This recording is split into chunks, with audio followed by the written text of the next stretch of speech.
Dari Tanah Sunda yang asri, Komisi Pemilihan Umum Kabupaten Majalengka mempersembahkan.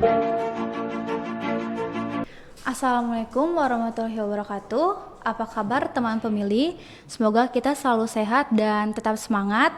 Seperti biasa, hari ini kita bakal ngobrol dan bincang-bincang santai dalam podcastnya KPU Kabupaten Majalengka yang akan dibawakan oleh saya Iin Indrawati.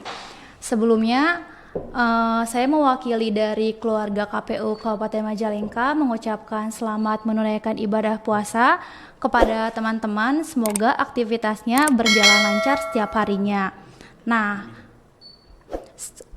keputusan kita seperti yang sudah kita ketahui bahwasanya KPU RI telah memutuskan bahwasanya pemilu serentak akan dilaksanakan pada 14 Februari tahun 2024. Dan pastinya teman-teman juga sudah tahu dan hari ini kita bakal ngobrol dan bincang-bincang terkait pemilu serentak, persiapannya, dari mulai tantangannya bersama narasumber kita hari ini dari Ketua KPU Kabupaten Majalengka, Bapak Agus Syuhada. Selamat siang, Pak. Selamat siang. Sehat, Pak? Alhamdulillah. Masih puasa kan, Pak? Alhamdulillah. Belum batal. Alhamdulillah. Oke, baik. Bapak Agus Syuhada ini telah menjabat menjadi Ketua KPU selama 3 tahun ya Pak, dari tahun 2018. Ya betul, Desember 2018 ya tepatnya. Ini periode pertama ya Pak? Ya, di KPU periode pertama, betul. Oke, berarti sebelumnya kesibukan sebelum masuk di KPU apa Pak? Sebelum sibuk di KPU, saya kebetulan sempat mengajar ya di universitas di Majalengka ataupun di Malang,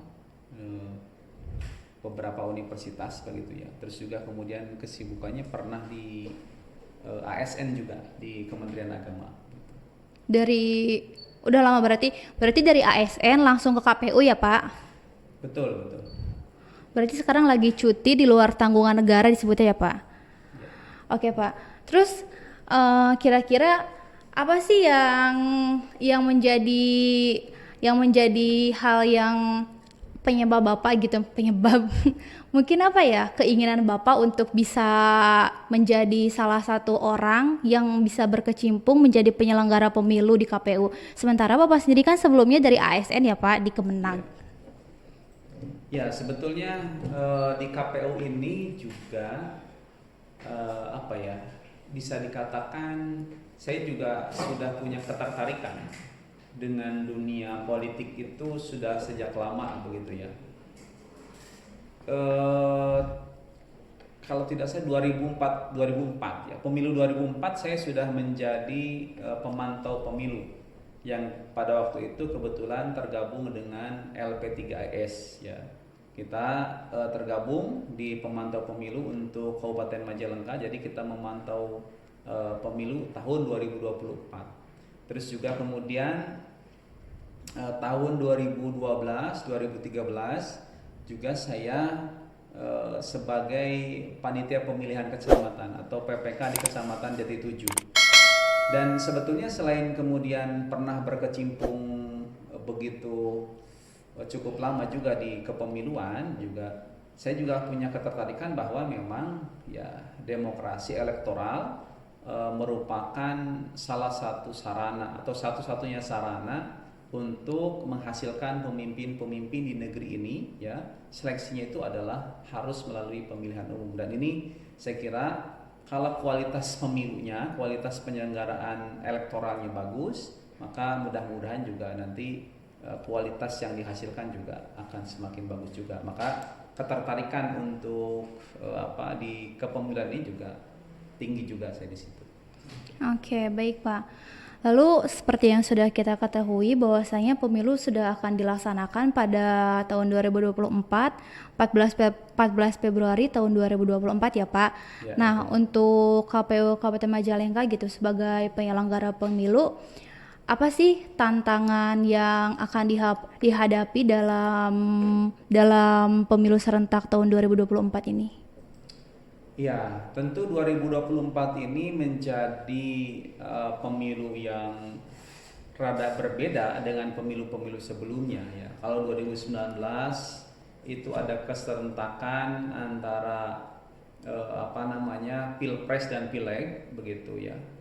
Kalau 2024 itu juga di sana keserentakannya tidak hanya Pilpres dan Pileg, tetapi di 2024 akan menjadi betul-betul tahun politik karena di sana juga ada pemilihan bahasa sekarang atau kemudian bahasa dulunya adalah pilkada.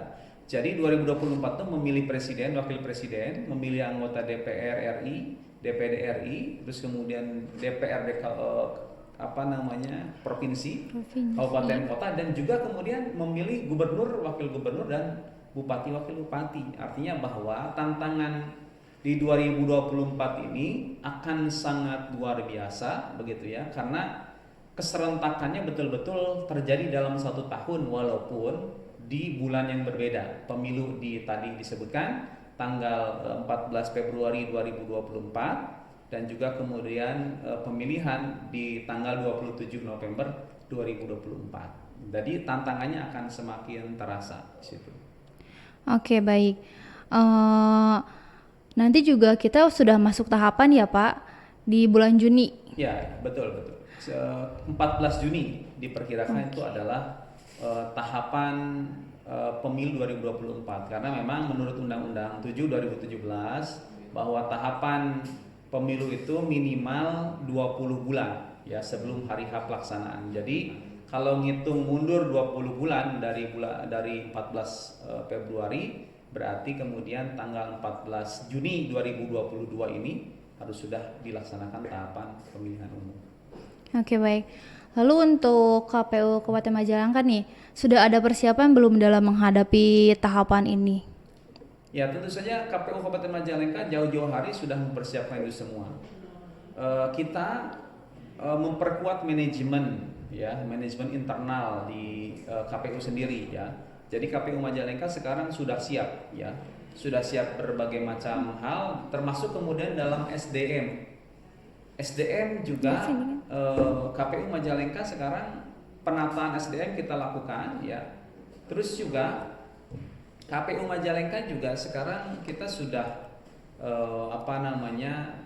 branding kelembagaannya juga sudah kita lakukan atau penguatan kelembagaan. Ya, penguatan kelembagaan terus kita lakukan.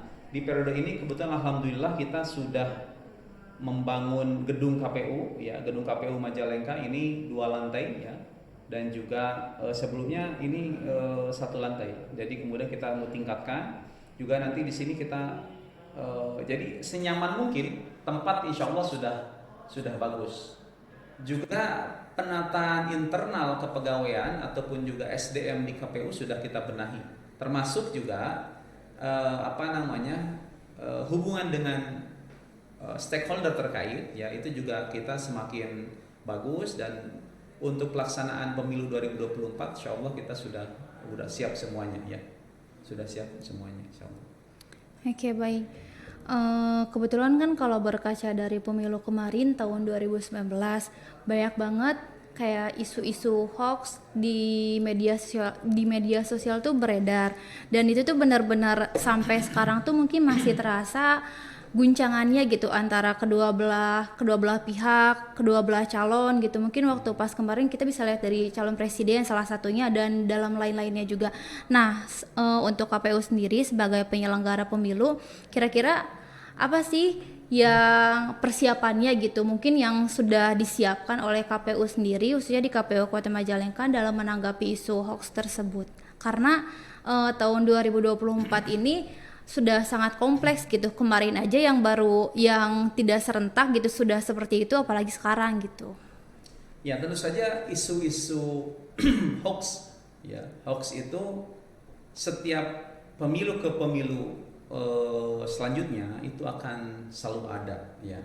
Karena ranah politik itu juga tidak bisa dilepaskan dari branding ya. Jadi branding. Jadi kemudian perang isu gitu ya. Termasuk kemudian isu-isu yang berkembang kemarin ya, isu yang berkembang kemarin misalnya terkait dengan penundaan ya pemilu ataupun kemudian untuk periodisasi menjadi 3 periode, itu juga sempat sedikit banyak mengganggu juga kinerja dari KPU, walaupun pada akhirnya memang Pak Presiden, Pak Jokowi sudah memastikan bahwa pemilu 2024 akan dilaksanakan sebagaimana keputusan KPU nomor 21 tahun 2022, yaitu tanggal 14 Februari tahun 2024. Nah, isu-isu yang lain misalnya isu isu antara pendukung satu dengan pendukung yang lain gitu ya. Terus kemudian juga isu-isu kepemiluan lainnya, politik lainnya, ini juga ya kita anggap bahwa itu menjadi dinamika dalam pelaksanaan hajat elektoral. Yang jelas KPU dalam hal ini KPU Kabupaten Majalengka harus betul-betul profesional, ya profesional dan mandiri. Kita punya slogan CEKAS nih ya. CEKAS itu cerdas, edukatif, gitu kan, kolaboratif, adil di situ juga ada, dan sukses dalam penyelenggaraan. Makanya KPU Majalengka CEKAS ini sangat luar biasa kalau kemudian diterapkan secara menyeluruh ya di lingkungan KPU Kabupaten Majalengka sampai ke tingkat bawah. Gitu. Oke. Lalu apa sih yang menurut Bapak penting untuk dibenahi dalam pemilu serentak tahun 2024 ini? Ya tentunya tantangan-tantangan banyak sekali ya. Contoh misalnya dalam hal satu sisi kita sekarang kan pemilu kita menganut sistem proporsional terbuka. Ya. Proporsional terbuka itu menjadikan mandat rakyat betul-betul tepat kepada orang yang tepat, begitu ya. Karena yang menjadi menjadi legislatif misalkan dalam hal ini ya, menjadi anggota legislatif itu adalah orang-orang yang betul-betul memperoleh suara terbanyak di masyarakat. Nah, tapi sisi lain kemudian selain memperkuat ranah demokrasi, tetapi sisi lain juga memperlemah juga. Ada juga memperlemah demokrasi dengan ternyata persaingan antara satu orang dengan orang yang lain, dengan satu caleg dengan caleg yang lain, itu juga konon mengikis juga terkait dengan rasionalitas. Artinya bahwa perkembangan terkait dengan money politik dan sebagainya juga menjadi tantangan yang harus menjadi perhatian nanti di tahun 2024. Termasuk kemudian juga belum mampunya antara anggota legislatif menjadi penyambung lidah dari masyarakat, gitu ya. Jadi masyarakat masih berperan hanya sebagai putters saja, belum kemudian juga berperan sebagai demos misalkan. Jadi artinya bahwa mereduksi peran masyarakat. Harusnya kemudian masyarakat bisa lebih berperan ketika sudah memilih anggota dewan, ketika juga kemudian sudah memilih pemimpin, ya harusnya kemudian mengawal. Karena prinsip demokrasi sebagaimana kemudian yang dikemukakan oleh David Beckham, paling tidak ada dua hal di situ ya. Yang pertama adalah popular control. Masyarakat ataupun kemudian pemilih atau demos itu harus selain kemudian memilih orang di di bilik suara, itu harus mengawal. Itu fungsi popular control. Terhadap apa? Terhadap kebijakan-kebijakan publik yang melibatkan banyak orang. Nah, masyarakat harusnya setelah memilih itu memerankan peran itu gitu. Jadi kalau ada kebijakan-kebijakan yang tadinya kemudian contoh misalnya itu dijanjikan oleh anggota dewan misalnya, itu harus dikawal oleh masyarakat. Dan yang kedua adalah political equality. Jadi ada kesamaan dalam hal kedudukan politik. Jadi semua bisa memilih dan semua kemudian bisa dipilih. Artinya bahwa ini harus betul-betul kita hidupkan kembali. Selain juga tadi itu ya, beberapa hal memang menjadi tantangan-tantangan tersendiri dalam pemilu ya, hajat elektoral. Dan itu juga akan menghadapi itu nanti mungkin di 2024. Oke, baik. Kayak itu bisa masuk ke pendidikan politik ya, Pak? Iya, betul. Berarti kalau di KPU sekarang sudah mulai ada pendidikan politik atau masih dalam tahap perencanaan menjelang pemilu nanti? Ya, 2024 2019 kita terakhir pemilu, dari mulai 2020, 2021, 2022 itu karena kita menganut continuous program. Jadi program-program kita terus berkelanjutan, berkesinambungan, termasuk kemudian dalam hal pendidikan pemilih, ya. Jadi ranah KPU itu adalah ranah pendidikan pemilih. Jadi kita setelah 2019 tidak putus ya dalam hal menyelenggarakan political education, khususnya kemudian kepada para pemilih, ya, pemilih milenial ataupun kemudian pemilih-pemilih yang kolonial gitu bahasanya, ya. Nah, jadi itu sudah terus-terusan kita lakukan dan dengan berbagai macam cara, termasuk kemudian tahun kemarin dengan stand up comedy misalkan, dengan lomba TikTok. Nah, itu akan terus kita lakukan sehingga pendidikan pemilih ini tidak menjadi hal yang kaku begitu ya, tetapi bisa menyentuh ke berbagai macam lapisan masyarakat. Begitu. Oke, baik Pak. Tapi di tahun 2024 ini katanya ya Pak, pemilih terbanyak tuh akan diisi oleh milenial. Nah, di KPU sendiri sekarang fokusnya untuk milenial atau seluruh kalangan masyarakat? Ya, tentu saja kita fokus ke semua kalangan. Contoh misalnya KPU Majalengka selain tadi mendekati pemilih-pemilih milenial dengan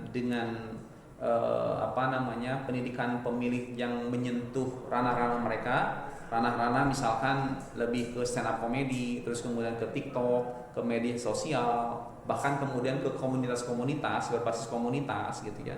Kita juga punya program yang namanya DP3 misalnya, ya, Desa Peduli Pemilu Pemilihan, dan rata-rata isinya adalah orang-orang yang sudah berumur dan juga kemudian orang-orang yang tokoh masyarakat. Artinya bahwa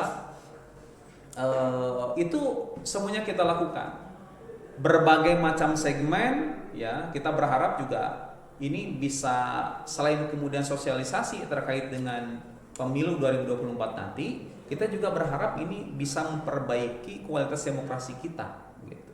Ya, kualitas demokrasi kita artinya bahwa ketika masyarakat memilih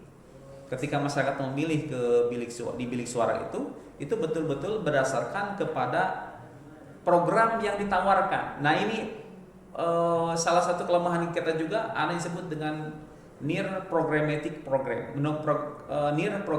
campaigns, ya. Jadi kampanyenya tidak mengarah kepada program-program. Nah, kita harapkan nanti masyarakat ketika memilih pemimpin, baik itu kemudian di legislatif ataupun eksekutif, presiden ataupun kemudian kepala daerah, betul-betul memperhatikan terkait dengan tawaran-tawaran narasi yang ditawarkan oleh mereka, ide-ide yang ditawarkan oleh mereka. Kalau dalam konteks kemajalengkaan, misalnya Majalengka sekarang sedang berkembang, ya, dengan adanya BIJB, dengan kemudian banyak perkembangan, dinamikanya sangat luar biasa. Nah, juga satu sisi juga pasti akan dampak negatifnya adalah terkait dengan misalnya dampak atau imbas terhadap masyarakat sekitar. Nah, bagaimana pemimpin meramu ini, menerasikan ini, ada ide-ide gagasan seperti apa, sehingga kemudian kesinambungan antara pembangunan fisik dengan pembangunan psikis ataupun kemudian yang sifatnya mental itu bisa berjalan secara beriringan, sehingga masyarakat Majalengka ketika pembangunan fisik bagus justru tidak terlempar atau tidak tersingkirkan, tetapi menjadi bagian dari kemajuan Kabupaten Majalengka itu sendiri. Nah, itu ide-ide yang ditawarkan harusnya menjadi menjadi pilihan, ya, dari masyarakat sebagai demos, sebagai pemilih, sebagai voters untuk memilih calon-calon pemimpin mereka. Harus saling bersinergi ya Pak, antara pemilih begitupun dengan para pemimpinnya juga. Ya, betul. Oke, baik Pak. Ini kebetulan nih, saya tuh kan admin medsos juga. Nah, banyak banget yang nanya, biar sekalian gitu di podcast ini terjawab. Katanya, kapan sih sebenarnya pembukaan PPK sama PPS itu hampir di semua medsos, kayak mulai dari Facebook, Instagram pada nanya terus KPU. Tapi kan kayak kalau saya selalu jawab, tunggu ya infonya. Nah, kira-kira menurut Pak Ketua sendiri, kira-kira kapan sih sebenarnya pembukaan PPS dan PPK ini? Karena banyak banget yang nanya hal itu. Ya, betul. Ya, sebetulnya kalau melihat kepada rancangan tahapan, ya, Tapi ini juga masih disepakati antara KPU RI yang kemarin baru saja dilantik ya, dengan Komisi 2, juga kemudian dengan Bawaslu dan DKPP beserta kemudian Mendagri ya. Kita lihat nanti kapan untuk rekrutmen ya ad hoc, baik itu kemudian PPK ataupun di PPS. Kalau dilihat di rancangannya kebetulan tahun ini ya, sekitar bulan Oktoberan. Tapi kita lihat nanti hasilnya seperti apa. Yang jelas memang untuk penyelenggara ad hoc ya, penyelenggara ad hoc itu kita butuhkan kolaborasi juga ya antara tokoh masyarakat juga dengan kaum milenial yang ngerti akan IT. Karena sekarang election sekarang itu kemudian mengharuskan semuanya paham terkait dengan IT. Karena semuanya berbasis IT, ada sistem Sirekap di situ, ada situng, banyak sekali di situ ya. Jadi artinya bahwa kita juga di tingkat PPK, di tingkat PPS, di tingkat KPPS harus merekrut orang-orang yang itu kemudian paham akan IT begitu. Oke, baik Pak, menarik ya pembahasan hari ini. Terakhir ya Pak, kira-kira apa sih harapan Bapak gitu untuk pelaksanaan pemilu serentak tahun 2024 ini?